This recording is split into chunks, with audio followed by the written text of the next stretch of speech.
Hello, everyone. You're all welcome to this webinar co-hosted by UNICEF, Digna, and Safeguarding Resource and Support Hub.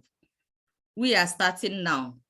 My name is Oge Chukwudozie, a safeguarding protection professional currently working as the national representative of RSH Nigerian Hub. RSH is FCDO-funded program to support CSOs to strengthen safeguarding systems and practice. I'll be chairing this with Noella Ruiz, my co-chair, who is the acting program manager at Digna. Digna is the Canadian Center of Expertise on the prevention of sexual exploitation and abuse. This webinar will cover the technical notes on the implementation of the UN protocol on provision of assistance to victims of sexual exploitation and abuse, which aims to support humanitarian and development actors and the country interagency PSEA structures to strengthen a coordinated system-wide approach to the provision of assistance and support, which prioritizes the rights and dignity of victims and survivors. This session will feature presentations from civil society organizations and the practical application of the notes and a victim survivor-centered approach to quality support and assistance. It will also spotlight World Vision International Interagency Standing Committee on protection from sexual exploitation and abuse priorities for 2022, with specific focus on the victim-centered approach. We have three panelists who will talk us through the key parts of this webinar. The first panelist is Ivana Chapkakova. Ivana is the child protection specialist at UNICEF in New York and supports the agency's work on scaling up protection from sexual exploitation and abuse, PSEA. In this role, she is responsible for the global rollout of the technical notes to implement the UN Victims Assistance Protocol, which UNICEF is leading on behalf of the UN system. The second panelist is Manuel dos Santos, and he is the director of PRADET, that is Psychosocial Recovery and Development in East Timor, a non-profit organization providing mental health and psychosocial support services, empowerment and shelters for survivors of violence, gender-based violence, including sexual exploitation and abuse. The third panelist is Anne Maria Connor, who is the special advisor to the World Vision International President for the Interagency Standing Committee on Preventing Sexual Exploitation and Abuse Championship. Before we start, a few points on housekeeping, please. So first, you are all on mute with your videos turned off. And this is basically to support with the quality and connection of the webinar. The chat is also closed apart from to panelists where we'll be on hand to help you with any tech issues you might have. Please be aware that we'll be recording this webinar to share on Online Hub afterwards for anyone who was not able to join. Your names will not be visible. This webinar is available in both English and French. To change the language, please choose from the settings bar at the bottom of the Zoom page. You need to make sure that you have selected mute original audio to clearly hear the interpretation.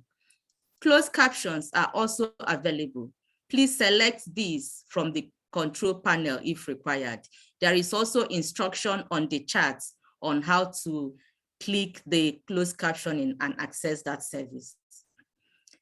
Please also be advised that this webinar contains content on safeguarding that some may find distressing. For the question and answer, you will be able to, for the question and answer, if you want to ask any questions during this webinar, please add your questions to the Q&A function throughout the webinar. You can find the Q&A in the controls panel on the bottom of your screen. You can add new questions or upvote any existing questions. Noelia, the other chair, will try to cluster them in order for the panelists to answer as many of them as possible. We have also put the info email for the hub in the chat. Please do write to us if you have any follow-up questions. At the end of the webinar, we will share a live poll on screen for feedback on today's webinar. Please do complete this. At this point, I want to call on Ivana, our first panelist, to take us through what she has. Thank you. Thank you very much, Oge. It is a pleasure to be here. Hello, colleagues. I will now give a brief overview of the UN protocol on the provision of assistance to victims of sexual exploitation and abuse. So next slide, please. So UNICEF has been leading on the drafting of the Victim Assistance Protocol, which was endorsed by the UN High-Level Steering Group in 2019, and is also established as the global lead on the protocol rollout, UN system-wide. As part of this role, we also led the development of the technical note to support the implementation of the protocol at country level. This timeline you see here is just to highlight the fact that this is not a new area of work, but this work has been evolving on the UN side since early 2000s and also on the IASC side. For example, the IASC Acceleration Plan of 2018 commits to quality survivor-centered assistance as one of its 3 priorities. Next slide, please. Then in terms of the purpose and the scope of this area of work, the Victim Assistance Protocol outlines a common set of norms and standards for the provision of assistance. It applies to all UN system organizations, and it provides an operational framework that's informed by GBV and child protection programming and best practices. Then in terms of the technical note, the note was developed with the aim to support the resident coordinators, the humanitarian coordinators, and the technical experts at the field level, including interagency PSEA coordinators, PSEA networks, PSEA and GBV specialists, and practitioners from also other sectors, and provide practical guidance on how to implement the protocol at country level and to deliver on the relevant IASC commitments towards scaling up assistance. Next slide, please. The technical note provides guidance on how to assist the victim, from outlining how to apply victim-centered principles to provision of assistance, to how to address special considerations for SEA victims, including child victims, how to address gaps in services, to outlining roles and responsibilities of all actors to support effective coordination and integration of victim assistance into country-level frameworks. And this essentially forms the content of the technical note, as well as the content of the technical note training, which we are rolling out as we speak across different contexts. Next slide, please.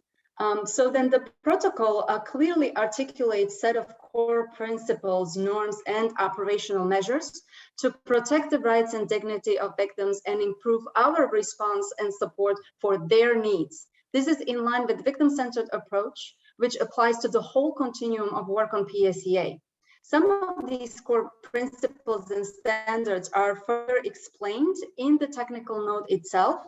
For example, standards around safety and dignity in care and treatment of victims, the fact that assistance needs to be in accordance with the do no harm principle, and in case of child victims, in line with the best interest of the child. Assistance which is based on the needs and wishes of the victim should be made available immediately upon receipt of allegation and made available to all victims, irrespective of whether they participate, initiate, or cooperate with an investigation or any other accountability procedure. Next slide. The protocol and technical note also gives guidance and reflects a holistic approach to the provision of assistance and services that must be provided to all victims, which could include any one of the services you see on the slide, including mental health and psychosocial support, medical care, safety and security, for example, relocation or safe shelter, basic material assistance, as well as access to legal aid. Assistance should be based on existing GBV and child protection referral pathways where these exist. It also spells out assistance that should be provided for children who are born of SEA and gives guidance for addressing gaps, as well as special considerations for children. Child victims may need specific, next slide, please. Child victims may need specific or additional forms of assistance. For example, if they participate in any form of investigation or accountability mechanism. This can include any of the services you see on this slide. For example, psychosocial support before, during, and after an investigative interview, accompaniment by a caseworker during all of the processes and procedures during investigation, as well as any logistical support such as translation or transportation for interviews and accommodation, housing, shelter for the interviews for children, as well as persons with disabilities. Next slide, please. The protocol also outlines the accountability of all UN entities to ensure that appropriate assistance is promptly provided to victims of SEA, and the roles and responsibilities for doing so based on the existing UN and humanitarian architecture at country level. So from the highest or the most strategic level to the technical level, starting with the RCHC, who has the lead role on PSEA for the country, for the UN country team or the humanitarian country team, depending on the context, including for ensuring provision of victims' assistance. Important to note here that all actors are responsible for providing assistance to any victim of SEA perpetrated by their own personnel and where appropriate by personnel of their implementing partners. Next slide. Then to provide some information on some options for funding victim assistance, the UN Trust Fund, established in 2016 by the Secretary General, supports both UN and non-UN entities and organizations that provide victim assistance to support existing service provision, as well as to address service gaps in the provision of assistance and support. Again, the RCHC has the lead role on PSEA for the UNCT and HCT, including to ensure the necessary resources where gaps in services exist, and can do so, for example, by leveraging other funding mechanisms, such as the mission budgets, humanitarian response plans, refugee response plans, or the UN Development Assistance Framework, also known as UNDAF, and similar appeals. Next slide. So just wanted to leave you with a few questions for reflection on how the protocol can be applied and rolled out across all entities and contexts, including humanitarian and development, and with all of the interagency partners, including NGOs. What work is still needed in your own country context to roll out the Victims Assistance Protocol and technical note? What role do NGOs actually play? How well is your organization aligned with the core principles and victim-centered approach outlined by the protocol? And last but not least, what are the key actions and resources needed for the NGOs to take forward the core principles and standards of the protocol? Thank you. Over to the chair, Oge. Thank you very much, Ivana, for taking us through this overview of the protocol and the technical notes. It's good to note that this provides good guidance on how to provide support to victims holistically. This is quite important. And it was also good to see about the funding available for victim assistance. So at this point now, let me call our second panelist, Manuel dos Santos. Manuel, please.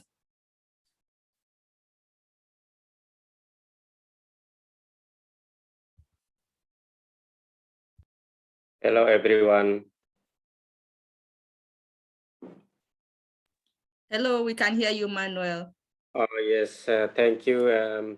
Yes, my name is Manuel Santos. I'm the head of a non-governmental organization in Timor-Leste, in East Timor. I'll be talking about victim assistance services in development context in Timor-Leste case. Next slide, please. Yes, talking about the content and the mapping of services, reporting mechanism and referral mechanism and services offered by Pradet, my organization that I'm working with. Next slide, please.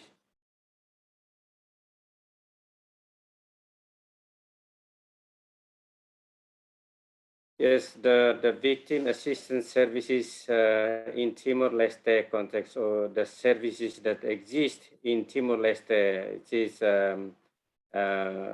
government, police, vulnerable person unit, hospital, Ministry of Social Solidarity and Inclusion, Secretary of State for Equality and Inclusion, Safe Shelter. Safe shelter, in this case, in Timor-Leste, we also provide shelter for human trafficking victims.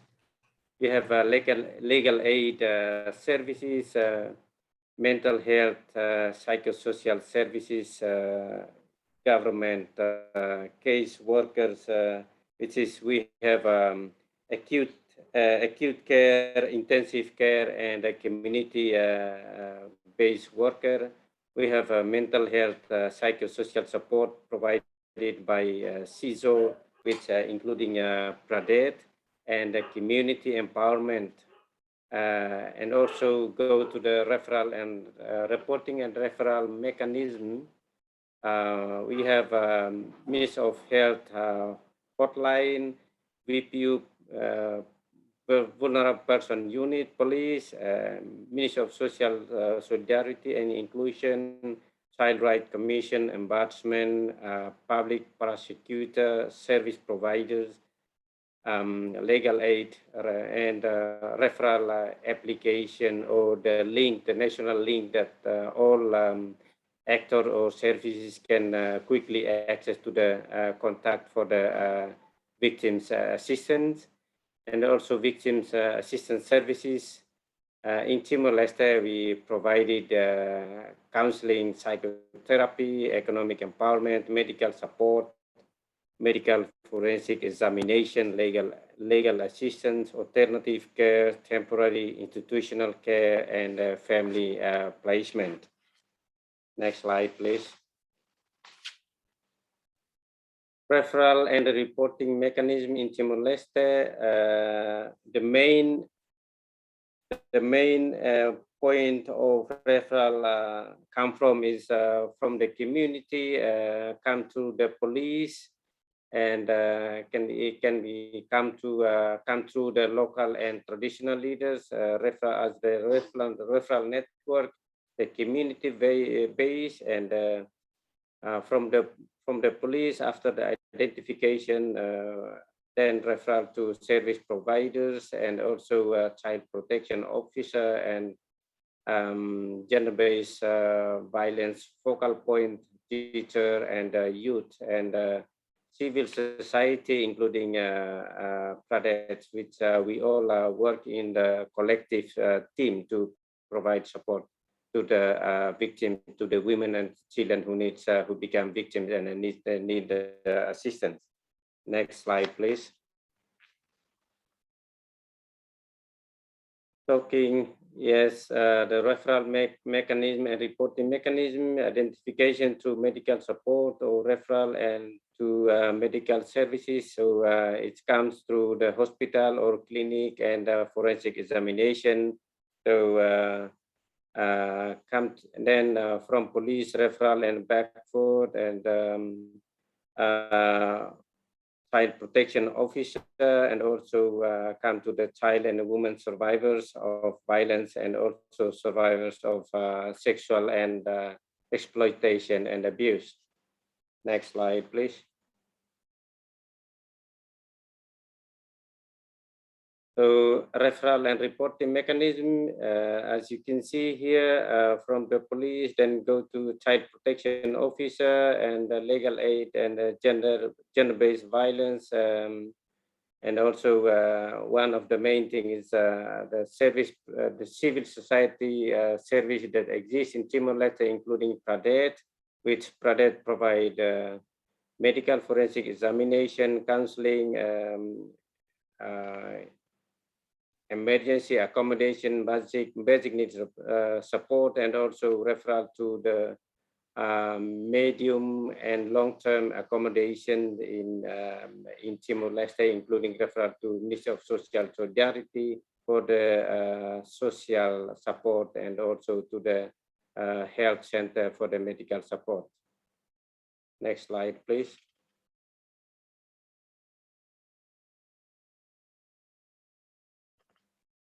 Talking about the referral and reporting mechanism, and also we have the system for the system and the mechanism, or the policy or standard SOP in place for the removal of children or adult victims from their family. As true has to sign the consent before removal or move the children or the victim from their family to the shelter.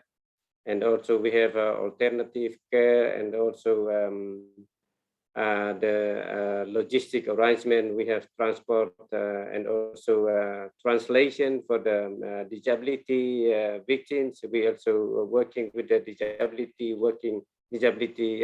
organization to facilitate sign language or translation if the victim is has the physical or verbal disability. If the victim is a child, then a responsibility falls on the child protection officer to decide whether to remove the child and placement.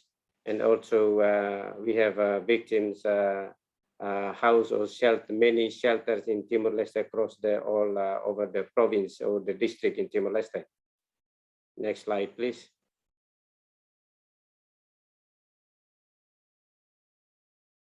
Yeah, during in the alternative care, we also have a case management and reintegration process, or case management, or we call a case conference to discuss the solution, and also divide the responsibility. For example, MSS doing what, and also police and health, and also officer, and also if involving the local authorities, then will be divided the responsibility to provide collective support to the victims or the survivors who need support. Next slide, please. Referral and the reporting mechanism organogram, police action, for example, civil society, we have a standard operational procedure. So for example, if the client referral to refer it to Pradet, and Pradet will continue to provide counseling, psychotherapy, medical forensic examination, and also working together with the legal aid partners like Alfela to provide legal aid assistance, and also JSMP. Judicial system monitoring program provides monitoring in the tribunal or the when the hearing process is taking place. Yeah. Next slide, please.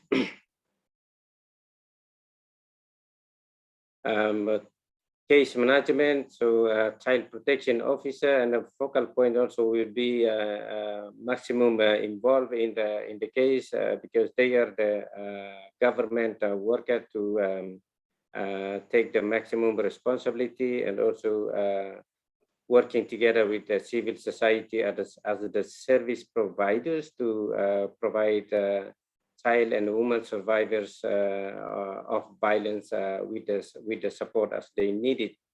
And for example, Pradet provide counseling, awareness raising, and also talking about the sustainability of the support when they are integrated to the community or their family. Then Pradet also provide economic empowerment program for the individual client. So when they back to their family and the community, they can continue the activity, and then we do follow up after their integration. Next slide, please. That's all, and thank you, and happy to answer if any question from the audience. Back to the chair. Okay.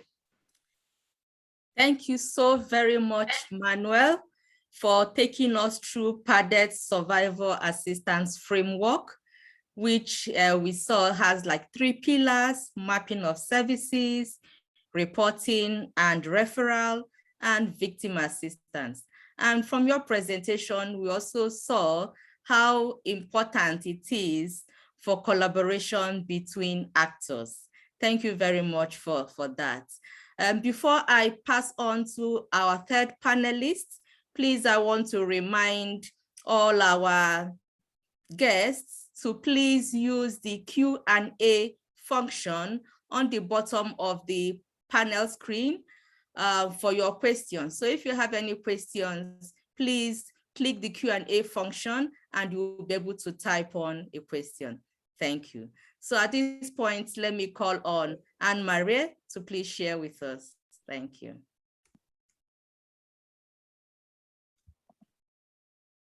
Good afternoon and good morning, colleagues. In 2022, the IASC PSEA champion, Andrew Morley, who is World Vision International's president and CEO, as well as chair for the Steering Committee for Humanitarian Response, has 3 key priorities. These are aligned with the wider IASC strategy, and I'll share a link to that strategy in the chat. I only have time to speak about the first priority, but you'll be able to understand the other priorities via a link I'll share. But the first priority is developing a collective definition of a victim-centered approach. Why is this important?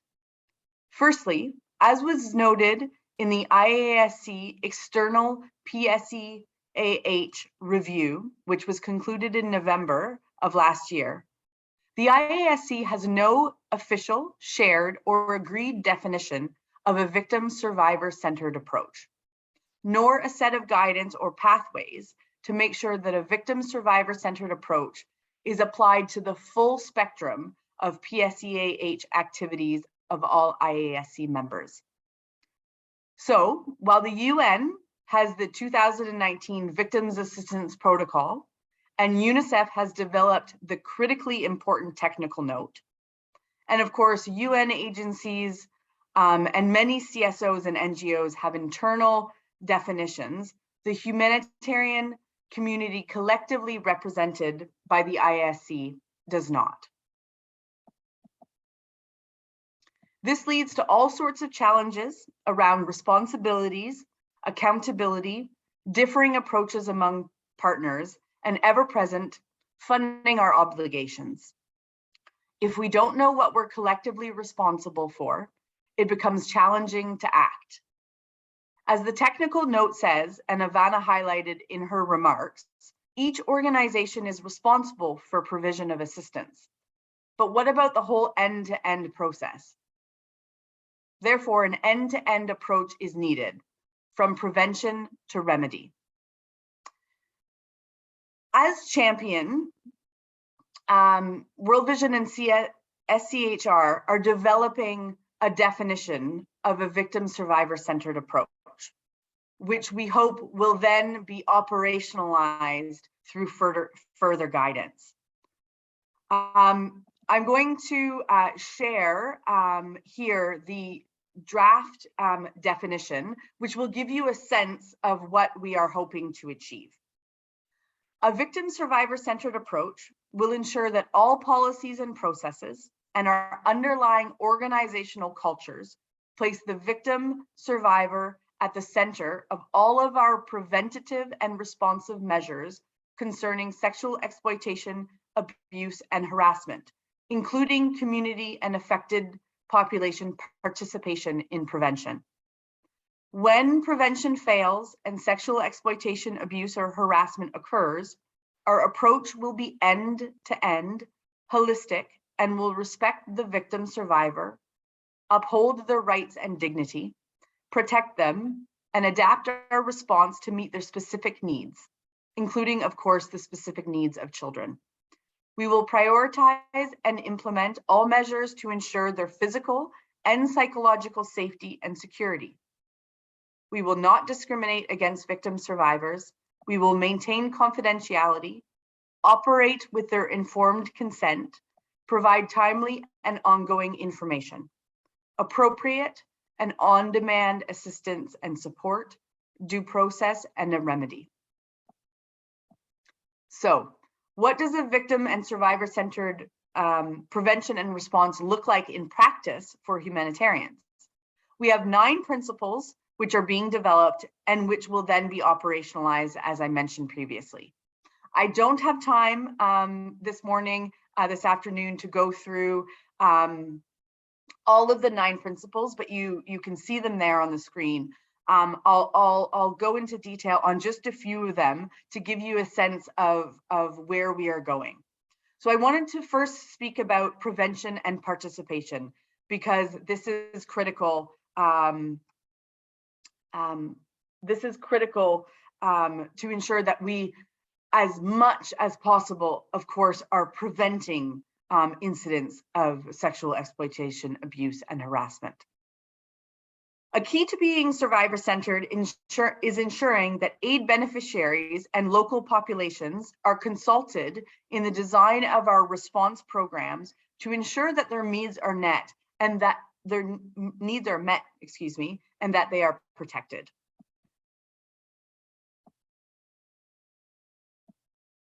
We must be aware of the drivers of abuse in a particular context. What can be done in the design phase of a project to reduce risk? How can we include SEA risk in our overall risk assessments? Considering high-risk modalities, response modalities like food or cash, how are we putting in place specific monitoring frameworks that ask explicit questions of affected populations? Further, we know that victims and survivors don't tend to distinguish between agencies. So how can our approaches in prevention be more collaborative, whether related to complaints and reporting mechanisms, trainings, and affected populations' engagement on PSEA-H? The second principle that I want to speak about is safety. The safety of victims must be our first priority. We must protect them against revenge and retaliation. Depending on context and the unique needs of the survivor, safety might be physical and/or psychological. For example, ensuring that an alleged perpetrator is moved off a project location while an investigation is ongoing.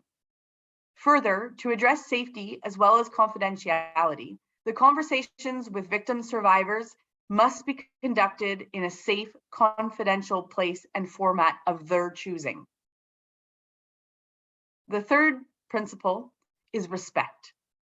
We must respect the inherent dignity of the victim survivor and their culture, values, and individual needs, and consider their choices as a central priority. We must treat the victim with courtesy, empathy, professionalism, and fairness. We need to listen to and hear the victim without judgment. Never blame the victim. Never minimize or excuse the alleged perpetrator's conduct. It's critical that we not make assumptions and consider this principle of respect from our first interaction with any whistleblower. The fourth is assistance and support. We must be ready to offer assistance and services to any victim of sexual exploitation and abuse or sexual harassment, irrespective of whether the victim initiates or cooperates with an investigation or any other procedure. And that's in line, of course, with what Ivana highlighted at the beginning. In line with their wishes and based on their expressed needs, accessible services might be up to, but not limited to, medical, psychological, socioeconomic support, and legal services must be offered or referrals made. The last principle that I'll be able to speak to this afternoon, is around a remedy. While organizations have responsibilities to victims, perpetrators are individually responsible for acts of sexual exploitation and abuse. IASC member entities and other organizations must support a victim to seek remedies from perpetrators and, as appropriate, support access to these remedies. Remedies will depend on the law of the country where the case is heard and could consist of financial compensation, physical and psychological rehabilitation and material support, an apology, or measures to ensure that there is no repetition of the violation. A shared understanding of a victim-centered approach by humanitarian leaders and managers, PSEA specialists, staff, volunteers, partners, as well as affected people and local authorities is critical. It will ensure that all stakeholders are working towards the same goal, which is to put victims first, focusing on their needs, well-being, and safety. Thank you very much.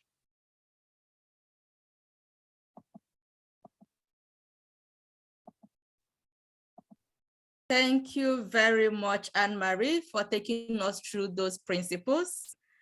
Quite important. It's a pity we don't have enough time to really dig into those, but with the material we share, we'll be able to have more information, and also by questions. So again, you can put in questions. I see now there are questions now in the Q&A box.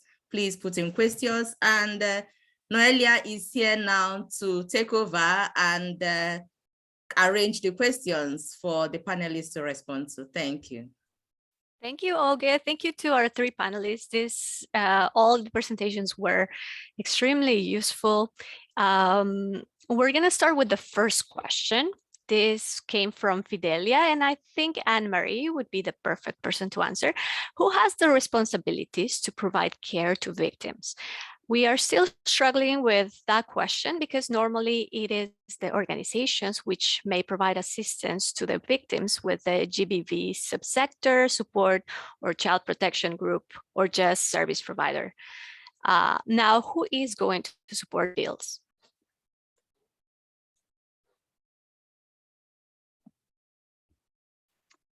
Thanks, Fidelia, for the question, and this is a critical one that we, as we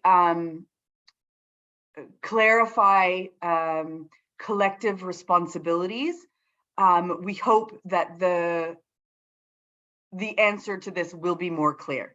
But in the meantime, the simple answer is that the organization with whom the perpetrator works is responsible for the provision of assistance, and that as well as the relevant referrals.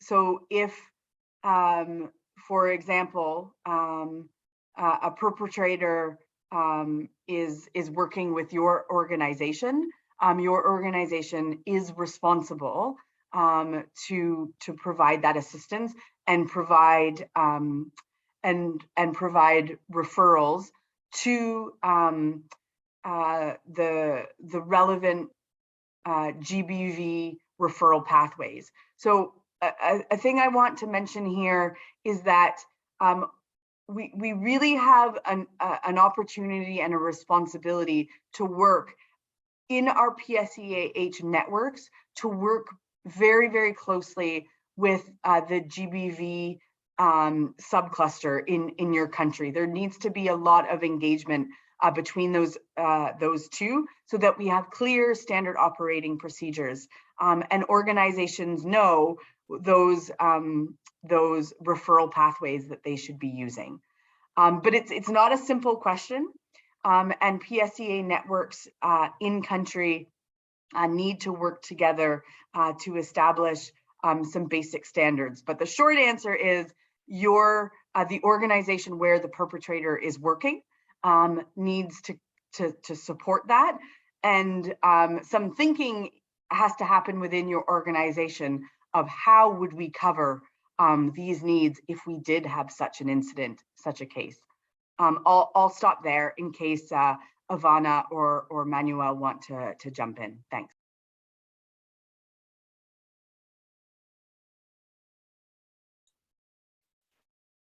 Ivana or Manuel? Yes. The question is who has a responsibility to provide support to the victims.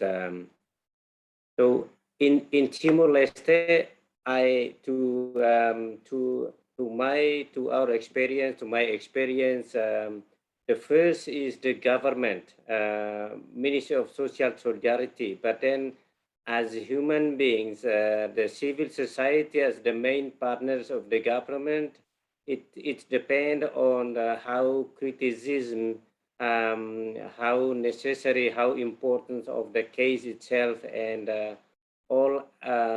usually all actors gather together, have discussion and immediate solution to discuss and to agree on who provides what, the essential things immediate to support the victims.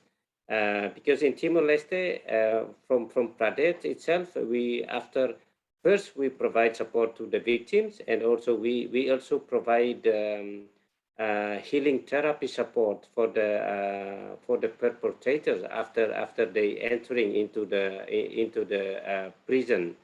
So our counseling services it's a very essential support that we Pradet and also other service providers that provided to the victims when they are in our part as when they accommodate in the emergency accommodation, and also when we refer them to the medium and the long-term shelter in Timor-Leste. So the simple answer is the collective support that will be led by the government, but all actors have the responsibility. Thank you. Thank you, Manuel. It's interesting. It can be different in different regions, in different countries, and in different. So it's important to be aware of everything.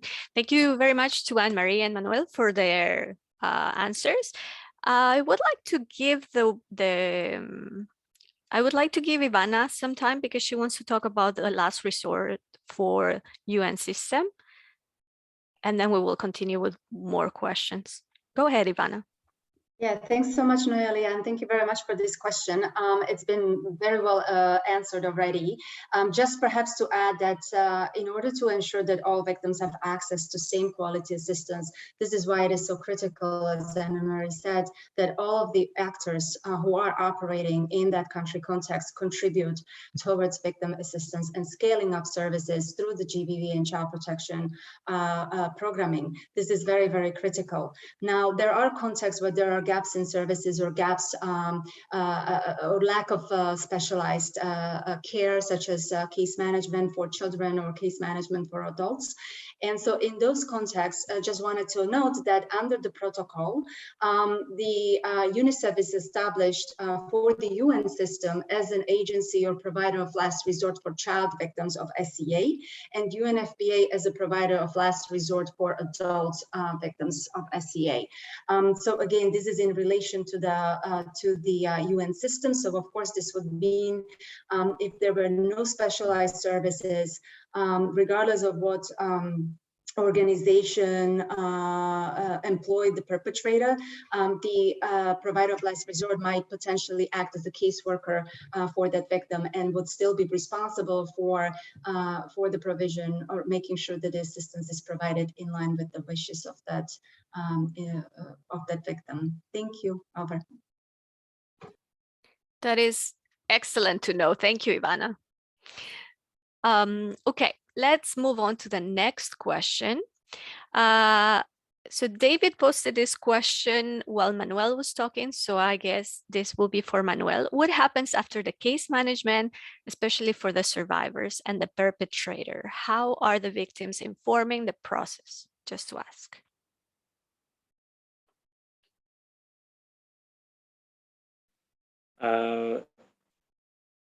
Thank you again. How after the case management? Yes, in Timor-Leste, case management, then all actors, as I repeated, all actors divided the responsibility.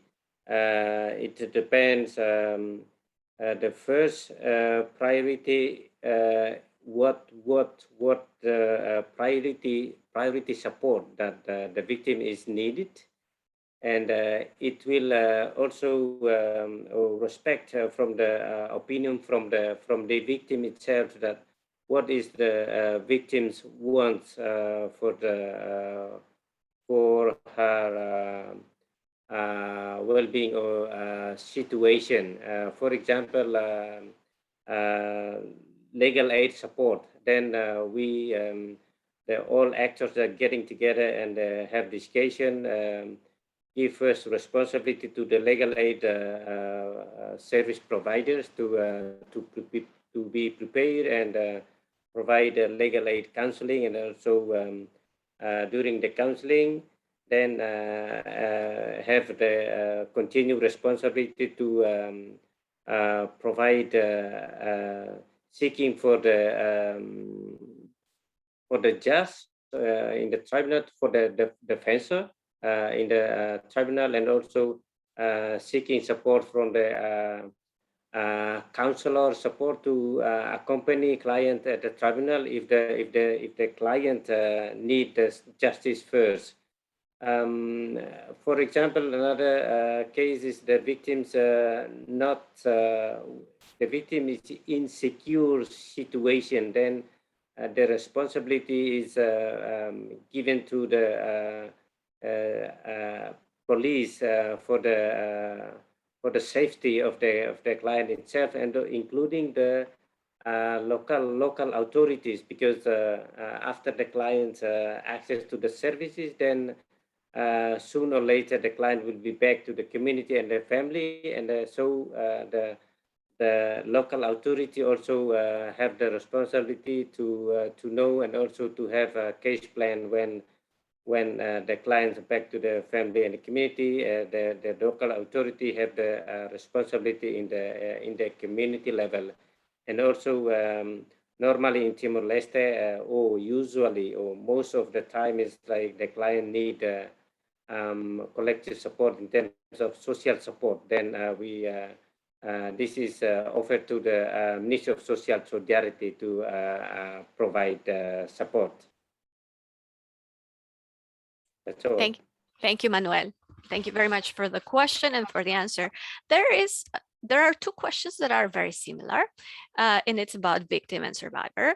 This is for Dungla Marita. This may have been addressed while I wasn't in yet. Please, is there any specific reason why we still make use of the word victim in case management? And the other question that is similar, now that we have a definition, why still we are not sticking with one word, victim or survivor? Was there any agreement on using one word only, either victim or survivor? Thanks very much both for that question. This continues to be a debate.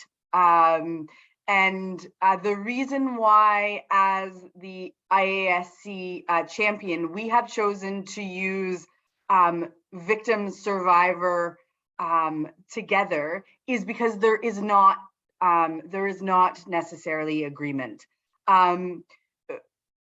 Very simply, but there is nuance. The UN system tends to use the term victim in their guidance, whereas many case management focused organizations, as well as NGOs, including the organization that I work for, World Vision, use the term survivor. From our perspective, the important thing is highlighting guidance and operational guidance rather than focusing on semantics and terms. So we have gotten around the issue by using both to collectively represent this. I don't believe this is a debate that we will solve, and our view is that it's not the most important thing. We need to be focusing on making sure that we have an end-to-end approach, and we are providing assistance. So we are skirting the debate here.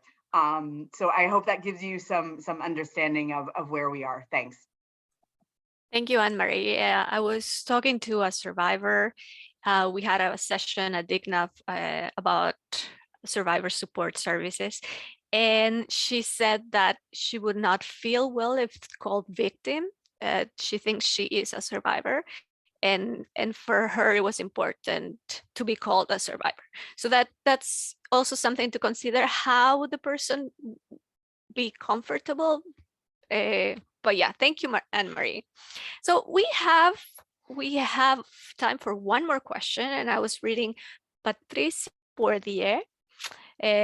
She says, in Mexico, it is mandatory that anyone who knows that there is a case of sexual exploitation and abuse against children has the obligation to report. However, if there is a case of an adolescent who does not want to report to authorities and does not sign the informed consent, how do you overcome that dilemma, the obligation to report to the authorities versus the victim's desire against reporting? Thank you for your guidance. This is an excellent question. Who would like to answer this question?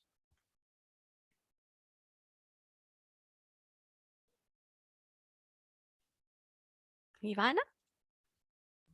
Sure, I can go ahead and feel free, Manuel, to speak from your experience as well as Anne-Marie.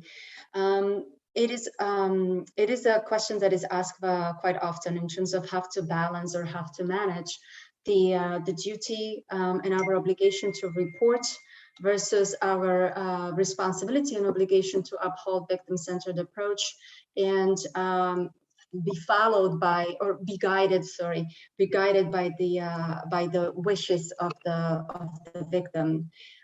In case of a minor, I think whatever available, I would suggest that the first and foremost you tap into and approach or identify a local child protection expert who could then provide additional guidance in terms of how to go about one, explaining the informed consent, explaining what might happen with the report once the report is made, to assess the best interest of the child. This is really critical. As Anne-Marie said, the safety and security of the victim is first and foremost our top priority in all cases.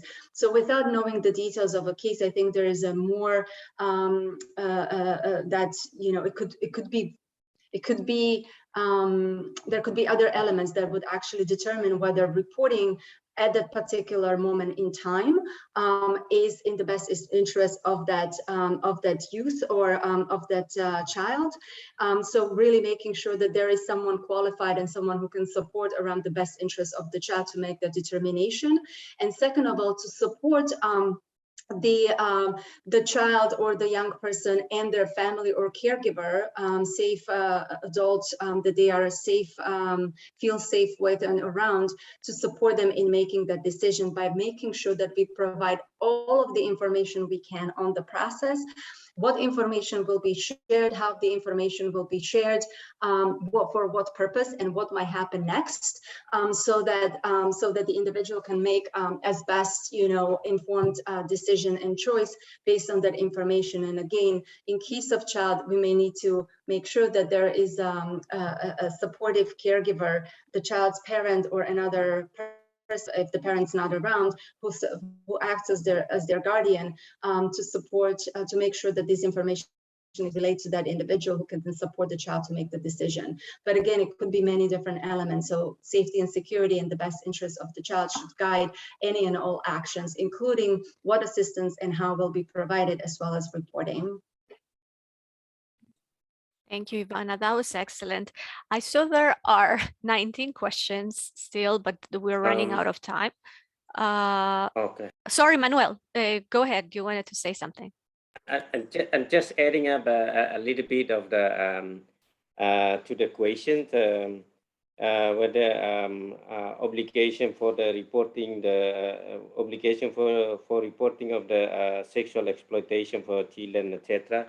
But before going to that, talking in the Timor-Leste context, just a little bit quickly to the how to make use of the victims, the word of the victims. In Timor-Leste, we call client, didn't call victim. So just to just for everyone to know that. Back to in Timor-Leste, back to the question. In Timor-Leste, we have promulgated domestic violence law that was promulgated in 2010. So I may say that every community from time to time they are aware of the violence itself, and when they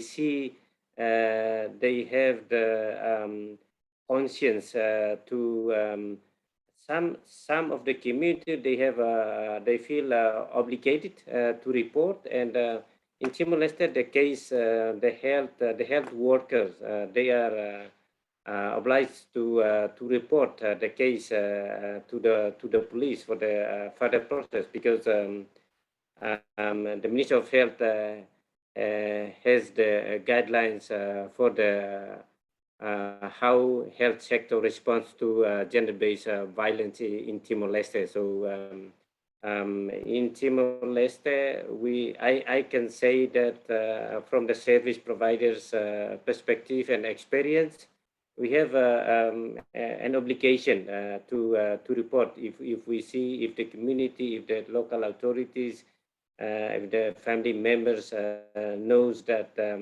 any children, any adolescents in the house or in the household or in the community experience sexual violence, then they have a conscience to report to the authorities, and the further process, or the actors getting together and provide collective support to the victim, to the client. Sorry. Thank you. Thank you, Manuel. Okay, so we have no more time for questions, but we are going to gather all the questions. We're going to share these questions with our three panelists, and we're going to help ask them to reply to questions. And then when we share the recording and the presentation, we will also share the questions and answers. I will pass it over to Oge, who's going to do the last part on the session. Thank you, everyone. Thank you, Noelia. Thank you for all our panelists. Unfortunately, that's all we have time for today. Noelia, we thank you as the co-chair collating all the questions. Ivana, Manuel, and Anne-Marie, thank you for the informative presentations. And to you all, thank you for your engaging and challenging questions. So we'll be sharing a poll now with you. We'll be very grateful if you can complete the questions, because that will help us to know how to better provide the services that suit you. We'll be sharing these webinar recordings and slides to you shortly. Yeah, we've seen questions asking about this. Yes, the webinar recording and slides will be shared, as well as other related resources. If you want to hear more about future RSH webinars, please subscribe to our newsletter. The link will be in the chat. Thank you, and hope to connect again with you too.